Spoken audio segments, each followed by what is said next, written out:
బాగా ఉంది. తర్వాత అనుకోకుండా అంటే వాళ్ళు చూసింది వాళ్ళే చూశారు, నేను చూడ. మా చిన్నాన్నగారు ఆయనే చెప్పారు, మా ఫ్రెండ్ కూతుర్రా, ఆయన చాలా ఆయన లేరు, హీజ్ నో మోర్, చాలా బాగా ఫ్రెండ్గా ఉండేవాళ్ళు మేము కాలేజీలో చదువుకునేటప్పుడు.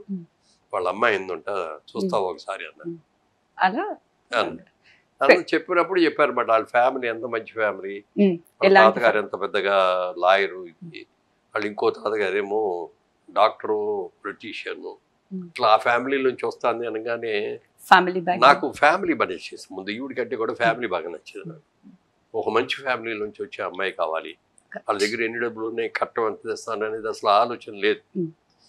అన్న తర్వాత చూసుకుంటానికి వెళ్ళాలి అన్నారు. అంటే చూస్తావరా అన్నారు.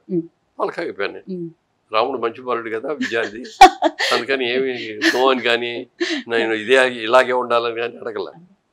అది కవర్ చేశారు. పక్కనే మా షాప్ పక్కనే మా డాక్టర్ గారు హాస్పిటల్ ఉంది, ఆ హాస్పిటల్కి వీళ్ళ తాతగారిని తీసుకొచ్చారు. వాళ్ళ తాతగారు అమ్మమ్మ ఉన్నారు, ఈవిడ ఉంది అక్కడ వాళ్ళకి చేయడానికి. చక్కగా పెళ్లి చూపులు అక్కడే చెప్తే మళ్ళీ అక్కడ ఎక్కడో పెళ్లి చూపులు ఇక్కడే వచ్చి చూసుకోమన్నాను. సరేనమ్మా నువ్వు బట్టలు మార్చుకొని కొంచెం మంచిగా చేసుకొని రా అంటే, ఏమీ మార్చుకుని ఇప్పుడు ఎలా ఉన్నానో అలాగే వచ్చి చూసుకోమన్నాడు, నచ్చితే అప్పుడు మాట. మొట్టమొదటిసారి మీరు మురళీమోహన్ గారిని చూసారా పెళ్లి చూపుల్లో? చూసారు, మీరే చూసారు. చూడగానే మీ ఫస్ట్ అభిప్రాయం మురళీమోహన్ గారు? ఓకే. సో ఏమన్నా మాట్లాడాలి అడగాలని అనుకున్నారా అప్పుడు? సో మీరు చెప్పండి. ఫస్ట్ టైం ఆవిడ చూసేసింది, నేను చూడలేదు. మీరు చూడలేదు అంటే నేను ఇట్లా కూర్చున్నాం, అట్లా పక్కన నుంచుంది అనమాట. ఇట్లా తిరిగి చూసాం అనుకో, ఇదేంటి అప్పుడు ఇట్లా చూస్తున్నాడు అని అనుకుంటారేమో అని అటు తిరిగి కూడా చూడాలి. చిన్నాన్నగారు అన్నారు, అమ్మాయి నేను చూస్తాను నువ్వు చూడవేంట్రా, చూడు ఎలా ఉందో అన్నారు. చూశాను, ఒక నిమిషం కూడా చూడలా, చూసి ఓకే లైక్ చేసి సరే ఫిక్స్ అనుకున్నారు రెండు. మా ఫ్యామిలీ వాళ్ళకి నచ్చింది, వాళ్ళ ఫ్యామిలీ మాకు నచ్చింది. మేజర్గా డబ్బుల గురించి కాదు, మరి నేను చిన్న ఉద్యోగం కదా నేను అప్పుడు చేస్తాను, అది దాని గురించి కూడా ఆలోచించాలి వాళ్ళు కూడా. అలాగే నేను ఎంత కట్టం వస్తుంది ఏమిటి అనేది కూడా ఆలోచించాలి. పెళ్ళి అనుకున్న తర్వాత ఓకే అనుకున్న తర్వాత వారం రోజులే ఉంది టైం. మళ్ళీ ఆషాఢ మాసం వచ్చేస్తుంది, ఆషాఢం జ్యేష్ఠ మాసం అయిపోయి ఆషాఢం వస్తుంది, వెంటనే వారం రోజులే ఉన్నాయి ముహూర్తాలు, వారం రోజులు లోపారు. గవ్వ అంతే ఆ టైంలో చేసేసారు పెళ్ళి. పెళ్ళి అయిపోయింది, పెళ్ళి అయిపోయిన 3 రోజులు వెళ్ళిపోయి ఆషాఢ మాసం వచ్చింది, గెటౌట్ అన్నారు. మేడం గారి పేరు విజయలక్ష్మి. ఎప్పుడన్నా సరదాగా మాటల్లో నా పేరులో విజయ్ ఉంది కాబట్టి మీకు విజయలక్ష్మి రెండో వచ్చినారు ఎప్పుడన్నా అన్నారా? అన్నారు. ఆవిడ అన్నాలేమని మీరు అనుకున్నారు? అంటే నా ఫస్ట్ ఫైనాన్స్ రావడి. ఎందుకు ఫైనాన్స్ అంటున్నానంటే, నేను చేస్తున్న కంపెనీలో వర్కింగ్ పార్ట్నర్గా ఉన్నప్పుడు మా చిన్నాన్నగారు ఒక రోజున నన్ను పిలిచి అడిగారు, నా వాటా ఇచ్చేద్దాం అనుకుంటున్నాను, ఎవరో అడుగుతున్నారు, నువ్వు తీసుకుంటారంటే నువ్వే తీసుకో, ఫస్ట్ ప్రిఫరెన్స్ నీకే అన్నారు. నా దగ్గర డబ్బులు ఉంటే ముందే పార్ట్నర్గా చేరేవాడిని కదా, నా దగ్గర డబ్బులు లేవు. కాదు ఆలోచించుకో, 6 రోజులు టైం ఇస్తాను, నువ్వు తీసుకుంటారంటే నువ్వు తీసుకో, కాదంటే వాళ్ళకి ఇస్తాను. ఇంటికి వచ్చి ఏం చేయాలో తెలియట్లేదు. అప్పుడు ఆవిడ ఏమన్నారు? ఆవిడ మాటలో నేను తెలుసుకోవాలనుకున్నాను, మీరు చెప్పండి. చెప్పాలి, మీరే చెప్పాలి మా కోసం. అప్పుడు మీరు ఆయన ఇలా నేను స్టార్ట్ చేయాలనుకుంటున్నాను, ఇలా స్టార్ట్ చేయాలని అవకాశం వచ్చింది అని అన్నప్పుడు మీరు ఏం చెప్పారు? ఏమనుకున్నారో అన్నా అంటే నో అని చెప్పాను అన్నారు. ఇట్లా 3-4 రోజులు టైం ఇచ్చారు అన్నారు. నో అనుకోవటం ఎందుకు, మా వాళ్ళు ఇచ్చిన పొలం ఉందని మెసేసి పెట్టుకుంటాను. మొట్టమొదటిసారి ఇన్వెస్ట్మెంట్ నేను చెప్పాను, వద్దు ఆడపిల్లకి ఎందుకు ఇస్తారంటే భూమి అనేది, రేపు పొద్దున్న ఆ వ్యాపారంలో లాభం వస్తో నష్టం వస్తో ఏమవుద్దో తెలియదు.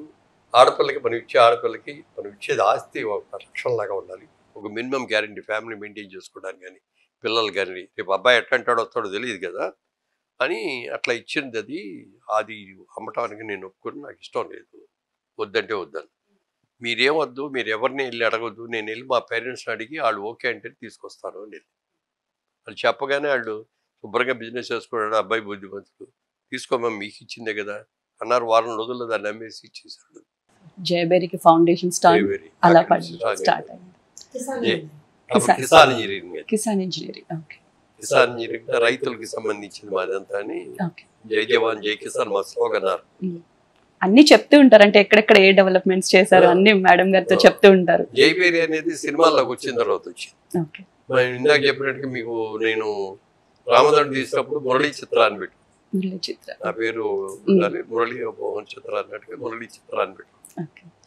పెట్టుకున్న తర్వాత గిరిబాబుదేమో జైపేరి బ్యానర్ గిరిబాబు. ఓకే. ఆయన దేవతలారా దీవించండి నన్ను ఒకటిను, ఇంకోటి కృష్ణ గారు ఆయన హీరోగా చేశారు. ఆ 2 సినిమాలు చేశారు. 3వ సినిమాలో నేను హీరో.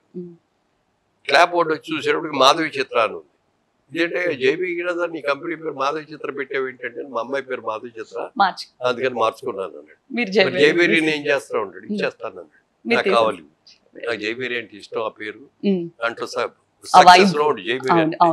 యుద్ధంలో గెలిచి వచ్చిన తర్వాత జయబేరి మోగిస్తారు అనమాట.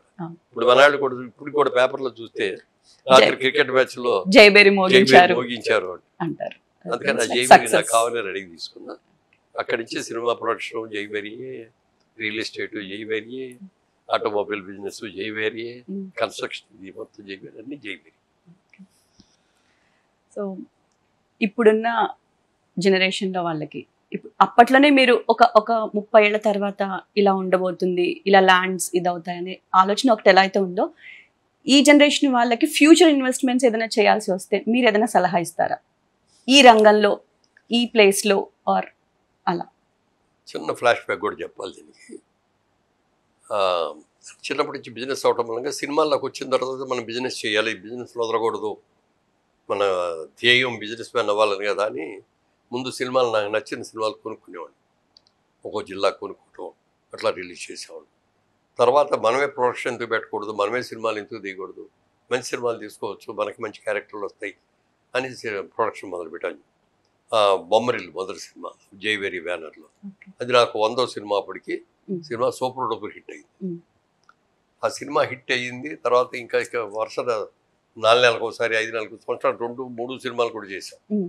అలా చేసుకుంటూ వెళ్తూ ఒక రోజున ముగ్గురు మిత్రులు ఒక సినిమా మాదే బ్యానర్లో, శోభన్ బాబు గారు ఒక హీరో, నేను ఒక హీరో, చంద్రమోహన్ ఒక హీరో. ఆ సినిమా చేసేటప్పుడు శోభన్ బాబు గారు అడిగారు, మురళీమోహన్ గారు మీ ఇన్కమ్ అంతా దేని మీద ఇన్వెస్ట్ చేస్తారు? సరే ఆమె బిజినెస్ మ్యాన్ అండి, అందుకని బిజినెస్ మీద ఇది చేస్తున్నట్టు. మీరు సినిమాలు తీసుకుంటున్నారు, బాగుంది, చాలా బాగా చేస్తున్నారు, దట్స్ గుడ్. లేకపోతే మీకు నచ్చిన సినిమాలు కొనుక్కుంటున్నారు, అది కూడా బాగుంది. కానీ మీరు 2 డిస్ట్రిబ్యూటర్ కంపెనీల్లో షేర్ హోల్డర్గా చేరారు అని చెప్పారు. మీరు ఇల్లు ఎక్కడ ఎప్పుడు ఆఫీస్లో కూర్చుంటారు అక్కడ వెళ్ళండి.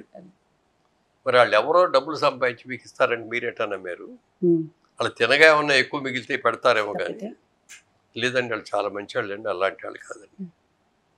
ఎందుకో నాకు ఇష్టం లేదు, మీ ఇష్టం, నేను చెప్పాలనుకొని చెప్పేశాను. అది కాదులేండి వాళ్ళు చాలా మంచి వాళ్ళు ఇది అన్న. 1 సంవత్సరం తిరగకుండా 2 కంపెనీలు మూతపడిపోయి, ఒక కంపెనీలో పెట్టింది మొత్తం పోయింది. 2వ కంపెనీలో ఆయన చనిపోయిన మూలంగా ఆ కంపెనీ చేసిన అప్పులు కూడా నేను అందులో కంపెనీలో పార్ట్నర్గా ఉన్నానని నా మీద వచ్చాను. సో నా డబ్బులు పోవడంతో పాటు వాళ్ళు చేసిన అప్పులు కూడా నేను తీర్చాల్సి వచ్చింది. అప్పుడు నేను పిలిచి వాళ్ళందరికీ చెప్పాను, ఆ డెటర్స్ అందరూ వచ్చారు నా దగ్గర. వస్తే బాబు మీరెవరో నాకు తెలియదు, నేను ఎవరో మీకు తెలియదు, నేను మీ దగ్గర రూపాయి తీసుకోలేదు, మీరు నాకేం అప్పు ఇవ్వలేదు, కంపెనీ ఇచ్చింది, ఆయన పోయారు, నేను ఎందుకు బాధ్యత అది అని చెప్తే మా ఆడిటర్స్ చెప్పారు, లేదంటే ఈ కంపెనీలో పార్ట్నర్గా ఉంటే మీకు మీదే పడుతుంది, మీరు ఎంత ఇచ్చారో చెప్పండి, లిస్ట్ రాసి ఇవ్వండి. నేను వడ్డీ అనేది రూపాయి కూడా వడ్డీ అసలు అమౌంట్లో 50% ఇవ్వగలను నేను, దానికి మీరు ఇష్టం అయితే వచ్చి చెప్పండి, ఇష్టం అని నేను ఇస్తాను అని చెప్పి అయిపోయింది.